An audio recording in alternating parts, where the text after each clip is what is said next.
tudo bem com vocês? Na aula de hoje nós vamos começar a ver como que pode se dar a interpretação de um gênero textual muito presente, tanto nas provas do Enem quanto nas provas dos vestibulares mais tradicionais em língua inglesa, que são os chamados poemas.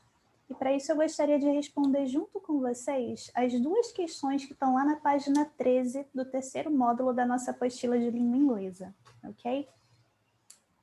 Isso na seção Reading Literacy, Interpreting a Poem. E o que é a questão número 1 de contextualização? Essa interpretação de poesia. Pergunta: você tem o hábito de ler poesia? Eu tenho, adoro. Em caso de resposta afirmativa, qual o seu autor ou autora favorito? Bom, um dos meus autores favoritos, que não só foi um grande poeta, mas também um grande romancista, é o Langston Hughes, que fez sucesso na Harlem Renaissance da década de 20 nos Estados Unidos, influenciou várias gerações de escritores que compõem suas obras em língua inglesa e que, na minha humilde opinião, tem uma obra muito vasta, muito rica e muito profunda também. Se vocês quiserem dar uma olhada em alguns textos dele, vários deles estão disponíveis no YouTube, também com acesso livre em outros sites. Recomendo que vocês pesquisem pelo nome dele. Inclusive, um dos poemas mais famosos do Langston Hughes, chamado I Too, caiu numa prova do Enem, numa questão que nós responderemos juntos na nossa próxima aula. Tudo bem? Já a questão de número 2 afirma o seguinte: a imagem em destaque a seguir apresenta as definições de algumas das principais ferramentas ou recursos linguísticos que um autor ou que uma autora pode utilizar para escrever um poema. Relacione os nomes das ferramentas, ou seja, dessas poetry tools, às quais o título da imagem se refere, presente na caixa ao lado, com suas descrições corretas. Siga o exemplo dado. Então, vamos lá. O que a opção número 1 diz?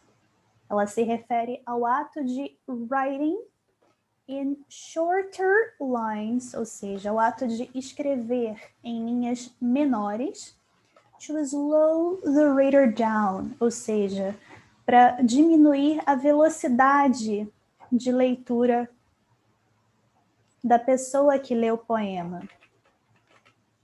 É um recurso que está diretamente relacionado ao que a gente chama em inglês de pace, ou speed, de um poema, ou seja, a velocidade com que a gente lê.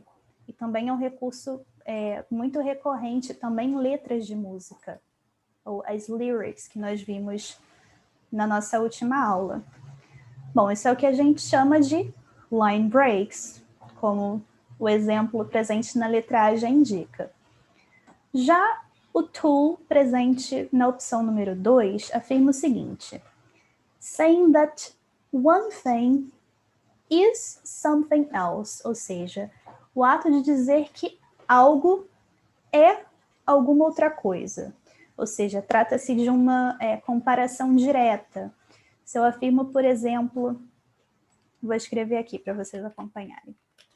The mind is an ocean. O que eu quero afirmar com isso?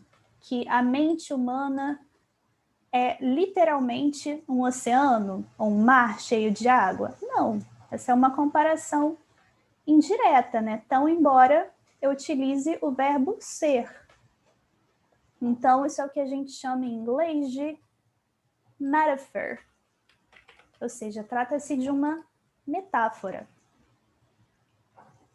Já a opção número 3 diz o seguinte: helping the reader form a picture in their mind. Ou seja, o ato de ajudar o leitor a formar uma imagem na sua mente. Por exemplo, descrevendo o setting, ou seja, o local e o tempo no qual se passa uma história, não só uma história ou uma ação narrada num poema, mas também num romance, por exemplo. Isso é o que a gente chama em inglês de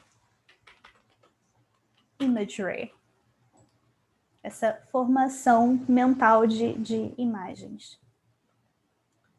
A número 4 se refere a um recurso que consiste no ato de repeating something, ou seja, de repetir algo, por exemplo, um vocábulo ou uma expressão ao longo de uma letra de música ou de um poema. E é o que a gente chama de repetition, repetição.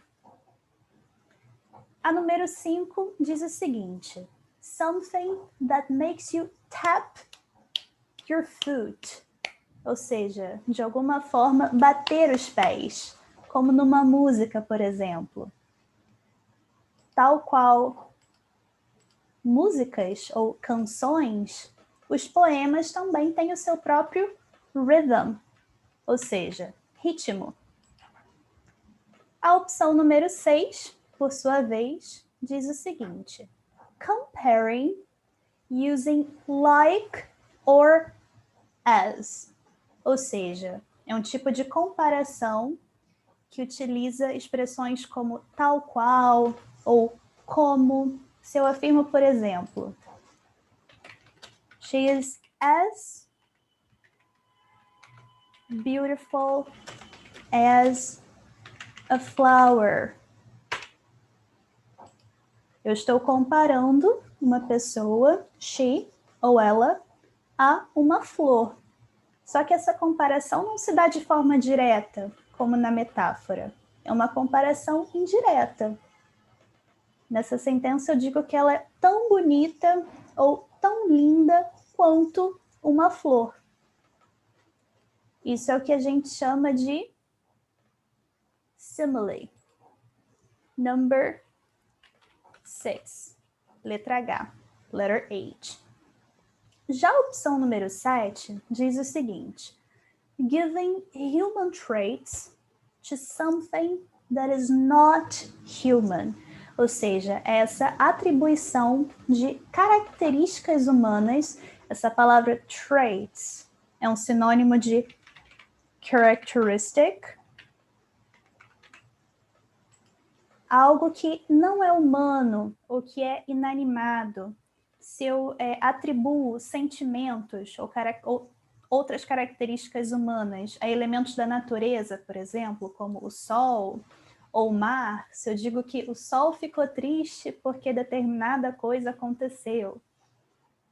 Isso é o que a gente chama de personification, que é inclusive um cognato, né, com o português. É o mesmo que personificação.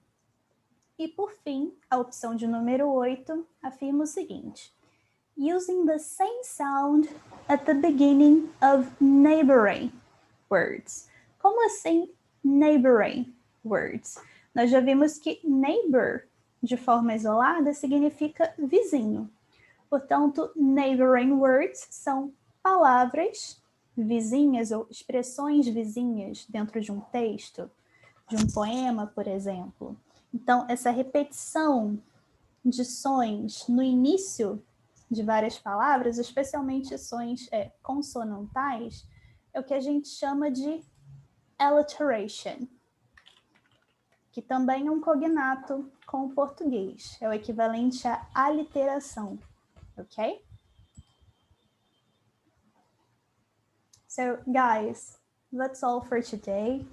Thank you very much for watching. Se vocês tiverem alguma dúvida, podem me avisar.